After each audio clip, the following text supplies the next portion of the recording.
Dans la construction, les contraintes sont de plus en plus importantes et les défis également sont de plus en plus importants. Voilà, parce que les serrés deviennent de plus en plus serrés et aussi les exigences sur la qualité deviennent de plus en plus serrées. Et du coup, on est tenté un peu de travailler sur toutes les conditions pour gagner un maximum de temps, peut-être pour rattraper un retard. C'est pour ça qu'on est tenté de travailler, quelles que soient les conditions météo, sous le vent par exemple, etc., la nuit, etc. Donc on est vraiment tenté de faire fonctionner le chantier, quelles que soient les conditions, surtout les conditions météo. Et justement, on est tenté un peu de travailler même quand il pleut. Mais la question qu'on se pose, est-ce qu'on peut vraiment bétonner par temps de pluie? Oui ou non? En fait, la réponse c'est oui et c'est non en même temps. Quand c'est des pluies de faibles intensités, là, évidemment, il n'y a aucun problème. Je dirais que c'est même une chance pour nous. Pourquoi? Parce que ça va être un arrosage pour nous, un arrosage gratuit, automatique et général. Donc c'est une très très bonne chance pour l'élément qu'on est en train de couler. Voilà, ça ne pose absolument aucun problème. Par contre, quand l'intensité de la pluie elle est très très forte, en fait le problème ne se poserait pas vraiment avec l'eau de la pluie.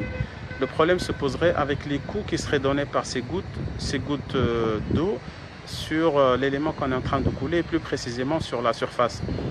Parce que ces coups, quand ils sont vraiment très très forts, ils vont délaver la surface de l'élément et donc ils vont faire partir le ciment sur la surface, donc sur quelques millimètres on va dire. Donc ça va fragiliser, alors d'une côté ça va rendre la surface complètement dégueulasse parce que ça va ressembler à rien du tout et en même temps ça va fragiliser cette partie. Donc si c'est un élément de faible, par exemple un dallage ou bien une dalle qu'on est en train de couler, cette épaisseur peut ne pas être négligeable par rapport aux dimensions de cet élément. Même s'il nous semble négligeable, mais il peut ne pas être négligeable.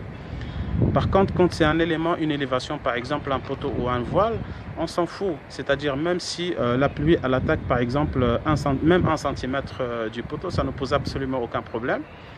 Et je dirais que c'est même bien pour cette surface parce qu'elle va la rendre rugueuse et donc c'est bien pour plus d'adhérence avec l'élément qui va être coulé par-dessus.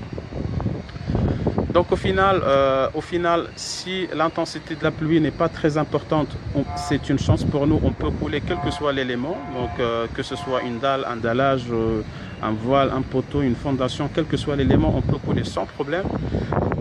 Par contre, quand c'est des pluies de très forte intensité, il faut vraiment faire attention parce qu'il y a un risque comme on a dit, sur la surface.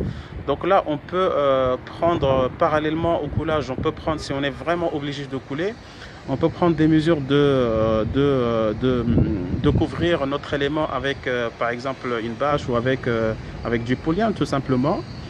Mais si c'est vraiment très très fort, le mieux c'est de faire un arrêt de bétonnage et puis de couvrir, de protéger ce qui est déjà coulé. Pour les élévations, les poteaux et les voiles, moi je dirais que l'impact serait un peu, en tout cas le risque serait moins important que pour les dalles et tout.